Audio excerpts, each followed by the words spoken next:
times already. I figured this was enough. I went on to start getting fired from other places, like call centers and stuff. Okay, all right. Well, resilience, Yes. grit. And I can type. How fast can you type? Wow, I haven't been asked that in so long. I would say maybe 30. Is that bad or good? 30 words per minute or 20? I don't know. I haven't done that in a while, but I know all of my key. I know where everything goes. Like I'm going to be honest. That's okay. That's okay. Thanks. But it's hard with nails to type. Oh no, also. I didn't have nails at that time when I was doing that. Okay. We had to type very fast because once the person gets off the phone, you already have to have all the data in the system. So while you're talking, you're kind of like, oh, okay, thank you.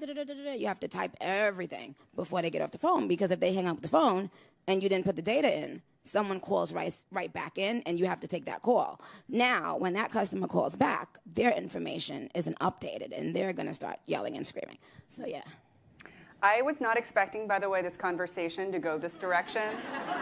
It's a good direction. We talked about words per minute. We talked about Red Lobster. We talked about pen theft. I know what I'm sending you for Christmas, a box of pens. It's happening. So on Instagram, you have over 220 million followers, which is a lot of people, guys. As someone who works at Instagram, let me tell you, that's a lot. And 500,000 people on your broadcast channel alone. I think this is reflective of the passion that your fans have for you. Can you talk a little bit about fan culture? When did you first realize that your fan culture would be a true movement?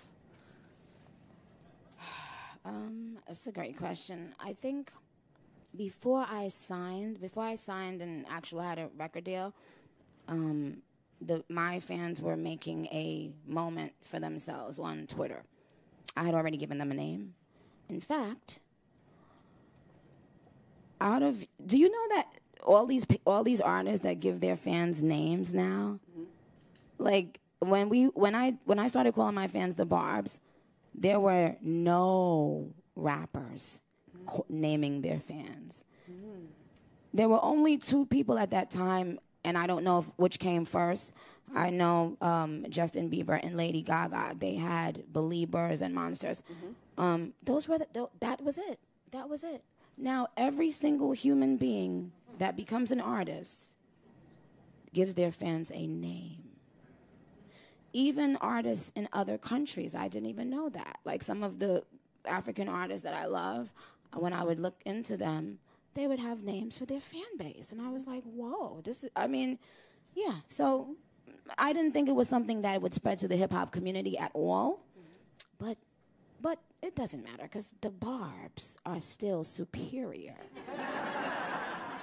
They are different because what they do is they do it with passion.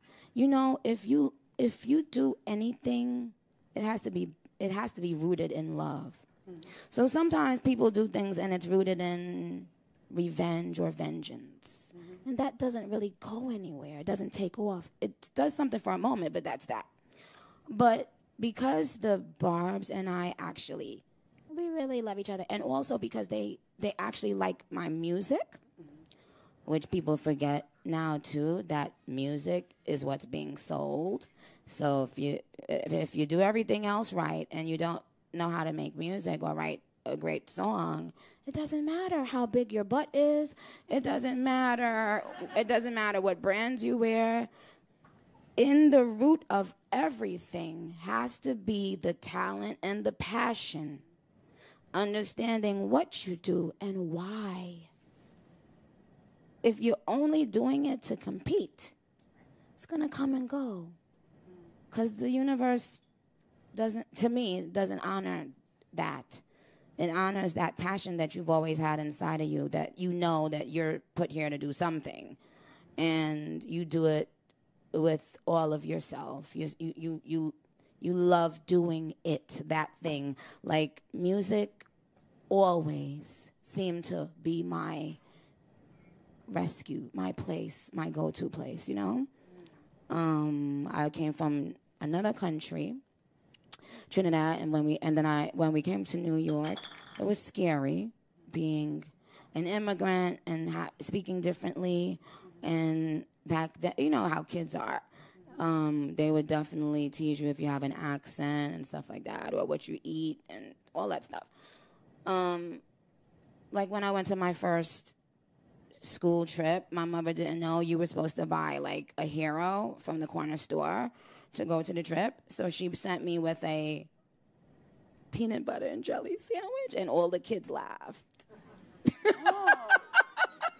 You can't even do peanut butter in school trips anymore. It has to be sun butter.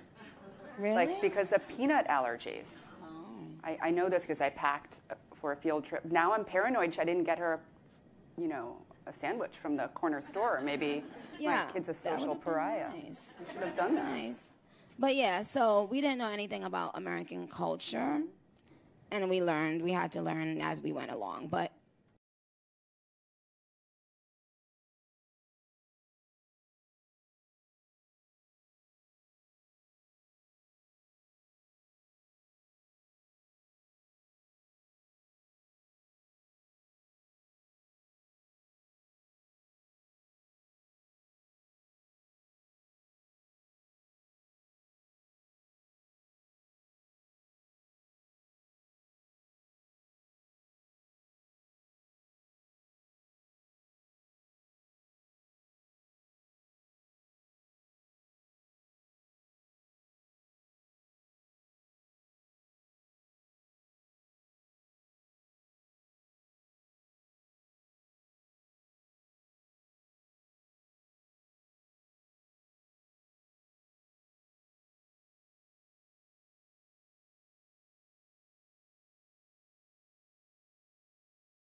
at that time, that was my first album, so I didn't even think anybody was gonna buy my first album.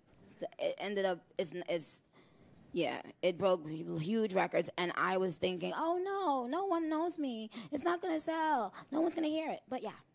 Well, in about a decade later, you did end up on the cover of Vogue in a full circle moment. And first of all, I think on your speed dial, you should change Anna's name to Baby Girl. I'm just putting that out there. Okay. And secondly, I'd like to hear a little bit for this audience that's fashion obsessed. We've been seeing this amazing slideshow of images of your fashion evolution. That was a decade ago. How do you feel like your confidence in fashion and self-expression has evolved? Well, you know what? Someone told me years ago, a few different women in my life, at different times in my life, told me, when you get to a certain age, you're going to be so happy. The things that you used to worry about and think about and care about, you won't anymore. You'll have this confidence. And I said, no, I was sweating the small stuff, so to speak, And of course, they were all right.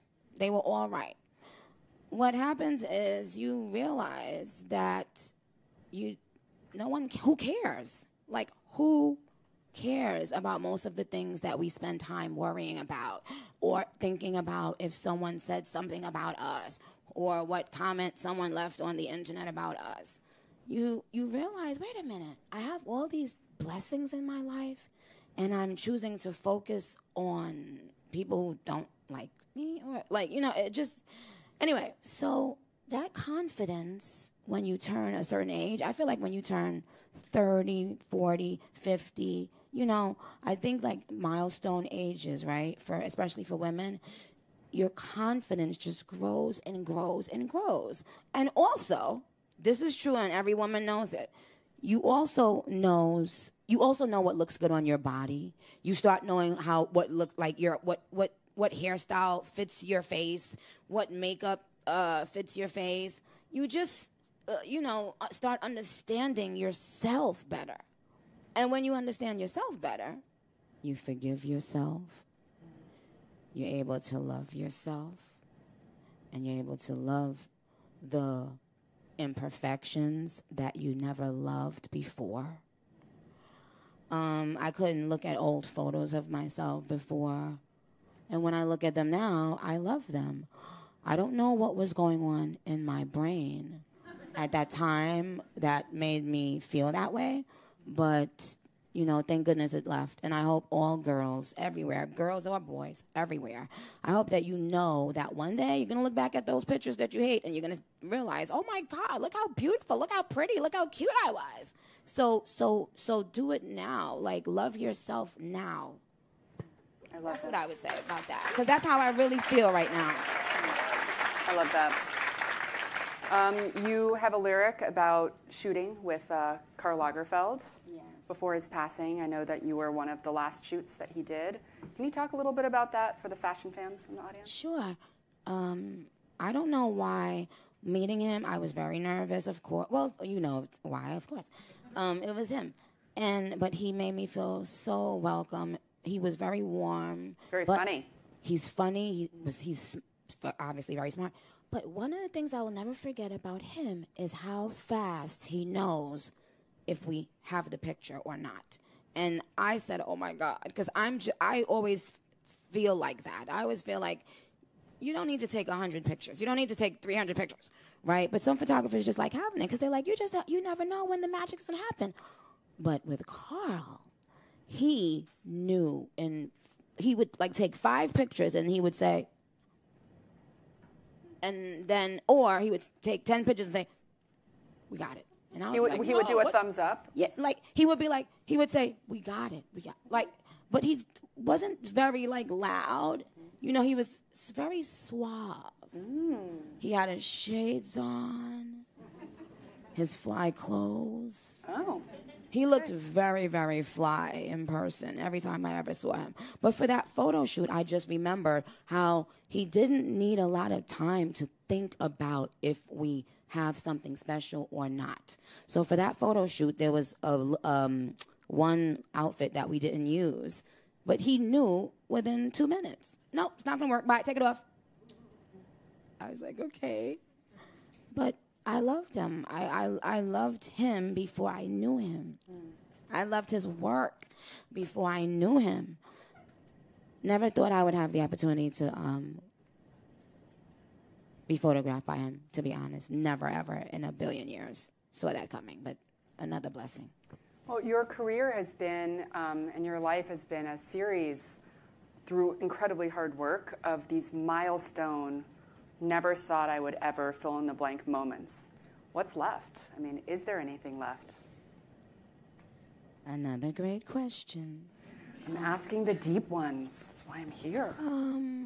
Yeah, why not? Aren't we all tired of the non-deep questions and the fluff and the nonsense? Oh, don't worry, I have that too. Oh, okay. Well, what's next is, focusing on my son. Because I love him so much. Well, that was actually my next question, because you have a lot of nicknames. You love a nickname. Queen of Rap, Roman, Nikki Lewinsky, Nikki the Ninja, Nikki the Boss. The list goes on, Nikki the Harajuku Barbie. But I feel like your favorite nickname is probably Mom or Mommy, right? And I know you have a 4-year-old son. That's a crazy age. I have 3 kids, 10, 7, and 3. Oh, my gosh. So you know exactly what I'm going through right now. Oh, my gosh. Anybody with toddlers? Oh, my gosh. There's like 2 people. There's only 2 people in the room. Do you guys have children and you remember what the toddler stage was like? I wish I had people to help me. The thing is, I was pregnant during COVID, right? Yeah. And it was at the time when it was the scariest time of COVID because we didn't know how dangerous it was. And I didn't want anyone to fly in from New York because I didn't want to be responsible for a loved one going on the plane and getting COVID. So I didn't even let anyone fly into Cali to help me. Mm-hmm. But now I realize you do need women that have had children to I made a lot of mistakes with that. But I remember everybody telling me, oh, toddler age, it's going to be some of the most fun stuff you've ever experienced. It's gonna be a lot because they are very, but it's true. Every single day, and this did not happen before my son was born. The first thing when I wake up and I look at and I see him, I'm in a good mood. That's the only thing that when I experience in the morning, because you know how when you get up in the morning, you think about all the things you have to do, and you think about all the things you didn't do, and then you think about, oh my God, this is gonna, like, you just worry, in the morning, instead of saying, I'm going to be amazing today, everything's gonna go in my favor today, things are gonna work out today. Most of the times we wake up, before we even get out of bed, we're just worrying.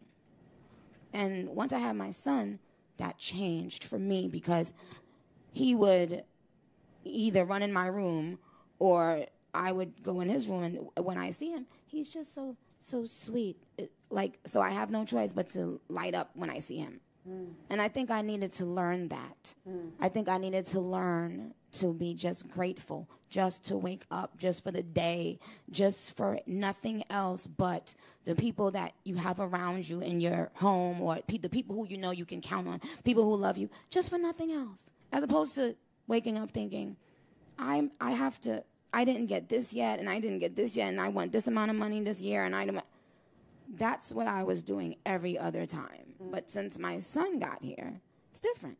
And then once I stopped all of that worrying, I was able to finally write this last album and complete it to my standards, and felt like it was great enough for my fans.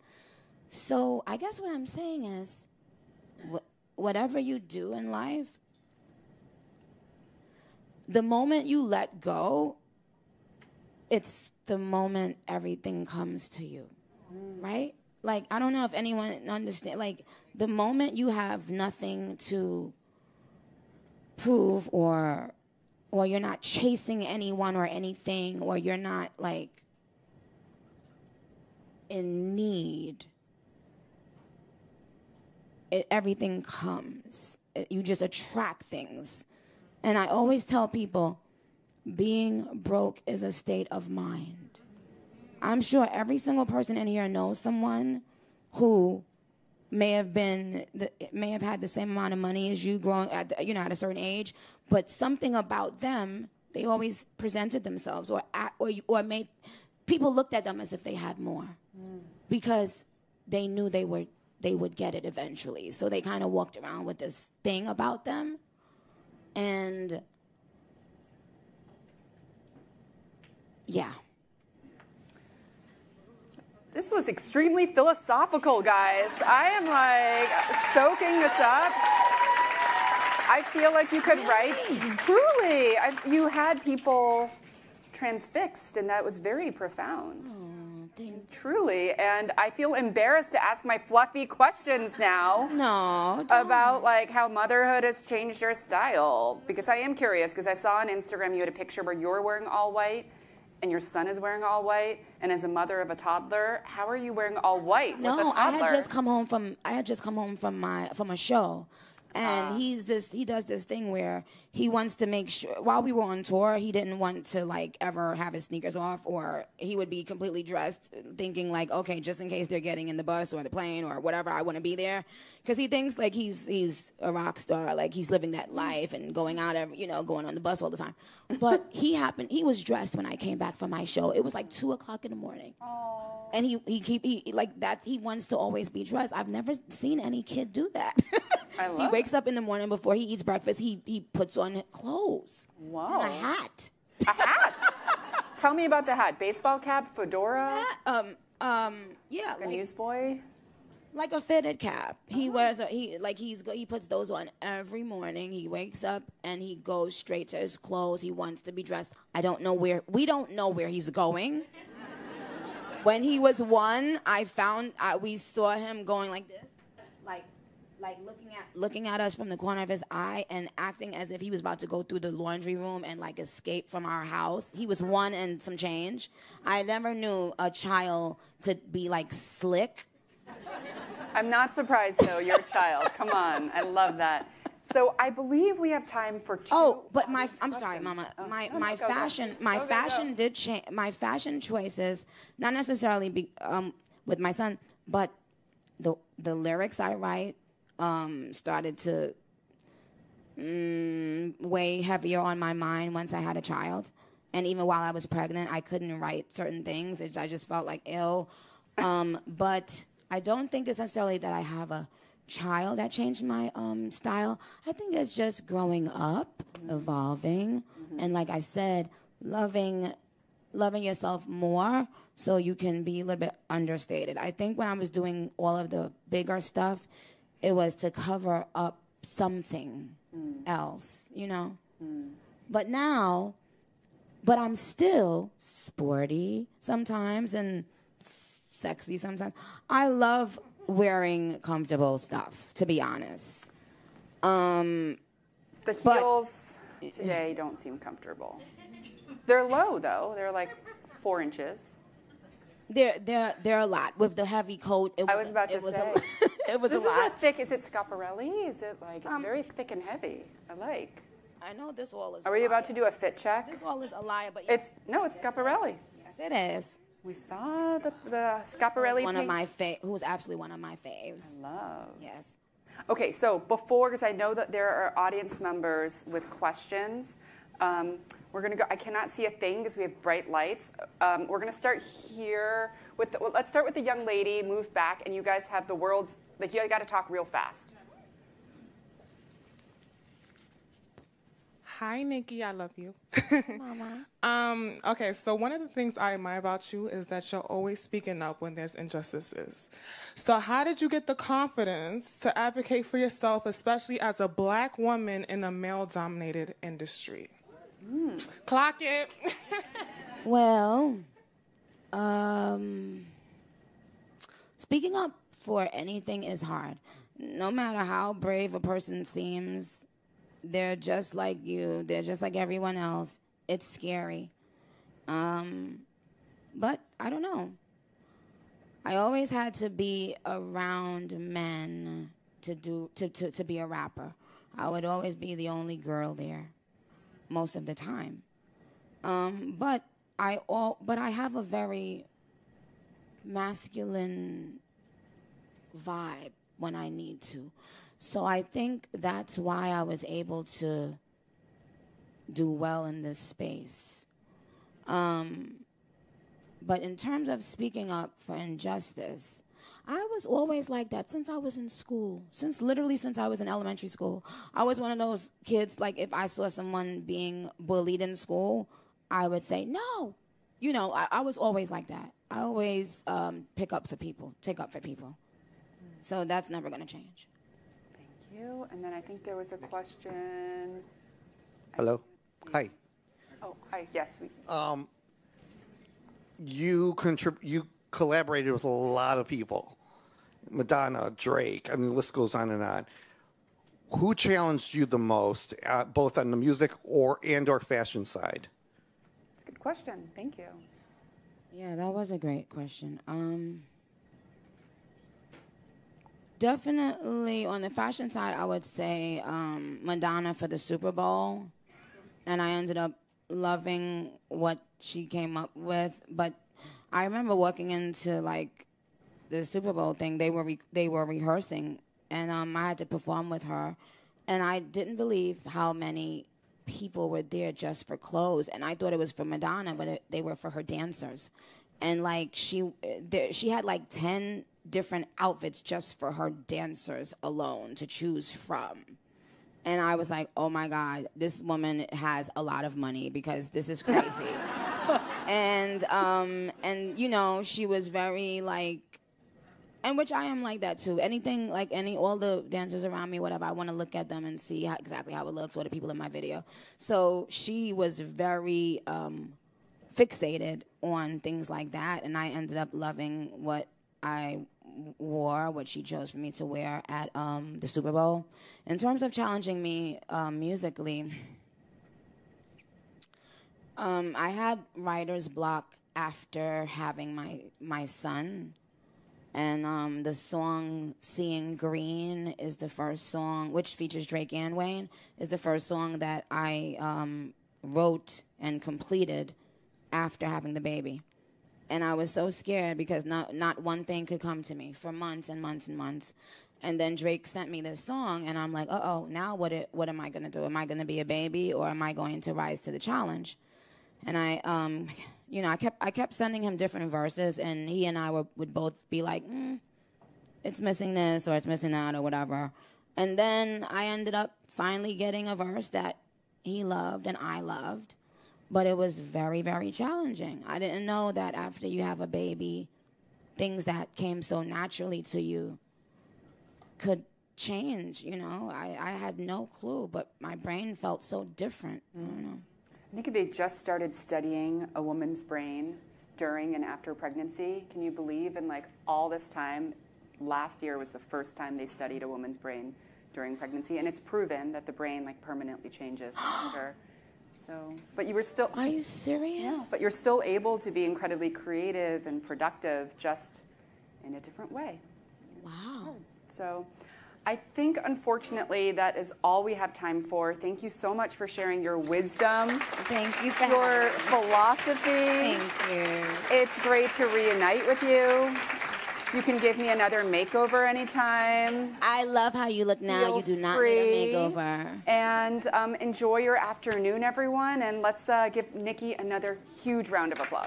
Guys, thank you so much. Thank you for checking this out.